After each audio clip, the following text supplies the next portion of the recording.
At A2 level, we were given the task of creating our very own short film. Before planning my short film, I took to watching existing short films on sites such as Vimeo and YouTube. I viewed a number of short films that were of very different styles. Some felt as though they had next to no narrative, whereas others felt as though they were almost a full feature film. I found the films that were similar to feature films a lot more interesting and slightly less confusing. After realising this, I decided to take the idea of many films and create a genre hybrid. I wanted my film to be an array of genres so that it would appeal to a wider audience. With this in mind, I chose to merge the genres of thriller, mystery, and ever so subtly have an element of comedy appear at the end of my narrative.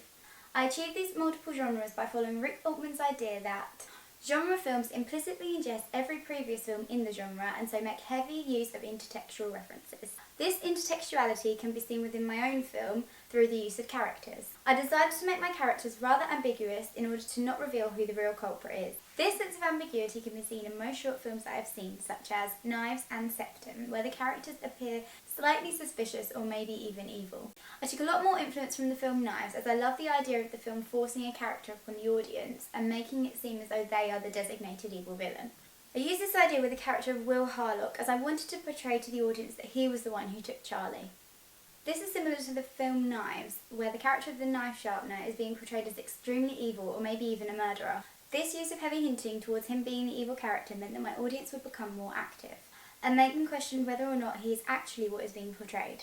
This ambiguity allows the audience to question whether or not Will Harlock is actually evil or whether he is simply misread by other characters. Todorov suggested that most plotlines follow the same pattern of equilibrium, disruption, realization, restored order, and equilibrium once again. This style of plotline can be seen within multiple short films such as Suburbia, where they begin in a state of normality and certain events cause things to escalate. I decided to challenge this narrative as I didn't want my audience to wait a long time before the character actually goes missing. This meant starting with the realisation that the character has gone missing, rather than starting with normality. This style of narrative has allowed me to grip my audience and therefore keep them engaged throughout. To achieve this, I have manipulated the plotline in order to create a twist at the end of the story. This type of narrative can be seen in other short films that I've researched, such as Get Off My Land and About a Girl.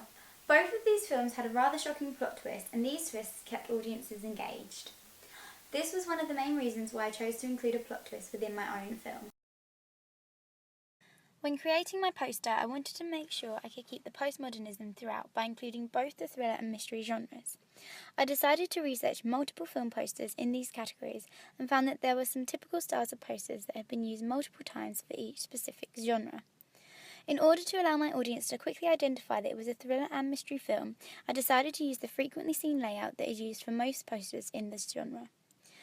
The style usually has multiple characters placed in the centre of the poster with a black background and occasionally surrounded by other images. I wanted to go for a similar feel so that it could easily be identified as a thriller-style film, and therefore help to access this audience bracket. My poster contains mainly dark and dull colours in order to help convey the mystery within the film. I use a subtle amount of mise-en-scène through makeup and lighting. For the character of Sarah, I wanted to portray her as weak, yet I also wanted to show her having something to hide. To do this, I made her makeup look as though it was slightly smudged, as if she had been crying, and I adapted the lighting to make it brighter than Will Harlock's, however, slightly darker than the character of Peter's, implying that she may not be completely good.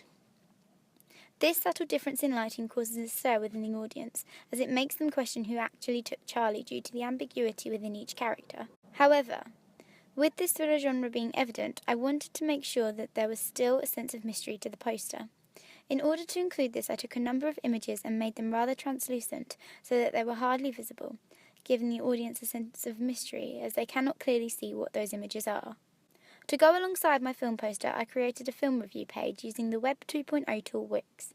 I'd never used Wix before, however I found it to be quite self-explanatory. You simply have to pick a template to match the style of the website you would like to create, and then you can edit it to how you desire. I didn't want my film review website to be too similar to my film poster, as I wanted it to seem as though it was from an independent film review company, rather than simply having a website for the film. Although the initial template of the website is different from the style of my film, I have made links within my film review to my poster via photographs. I've made the pictures used rather dark and mysterious, therefore helping to complement the ambiguity seen throughout.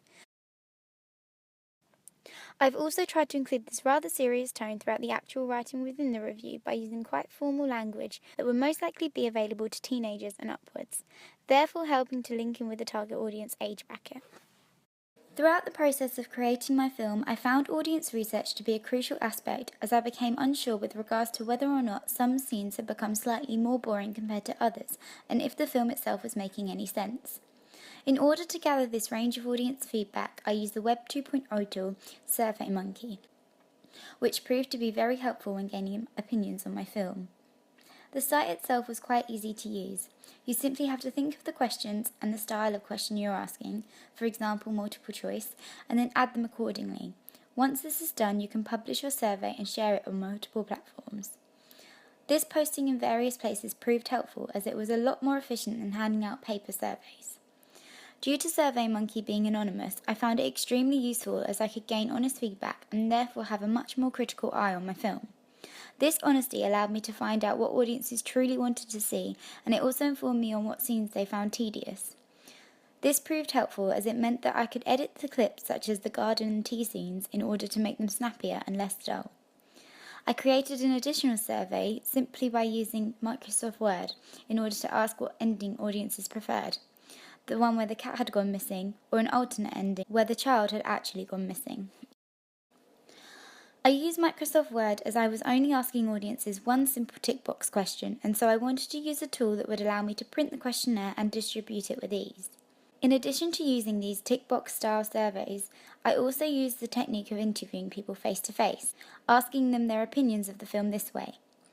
However, I did not use this method as my main way of gaining audience feedback, as I felt as though interviewees would be a lot more inclined to be biased as I am the one who is asking the questions. Once I completed my film, I then posted it onto social media sites such as Facebook. Here I gained a range of feedback from various people. However, unlike SurveyMonkey, the site is not anonymous. Therefore, it is likely that those commenting are going to be a lot more biased than usual. In order to understand what audiences liked and disliked about my film, I created a final survey asking what they thought could have been done better. This feedback allowed me to gain information on how I could improve my film and how I could make future films even better. Within AS, I was introduced to a wide range of technologies such as GoAnimate, Prezi, GarageBand, and Final Cut Pro. Since this, I have become rather familiar with these tools, and therefore, at A2 level, I intended to branch out and discover new technologies. These new tools have enabled me to develop my skills and create much more professional-looking products in the long run. In order to present my research in an interesting way, I created a new WordPress blog where I could post my information in different formats. These different formats being presentations made using Web 2.0 tools. Once I had made these presentations, my blog then allowed me to easily embed videos and images from these platforms. Powtoon is much like GoAnimate in the sense that you can create animated presentations and easily share them via the internet. You simply pick a template and edit it to your desired look. I found the site very user-friendly, and this allowed me to create interesting PowerPoints on theorists, helping me to plan my film a lot better. Another interesting yet complex tool I used was Photoshop. This piece of software was used to create my poster. On the outset, I found this tool rather hard to use as it was very intricate. However, with the help of multiple YouTube videos, I was able to complete my poster to the desired look. In order to make my overall evaluation that much more interesting and develop my skills even further, I decided to experiment with the tool of green screen.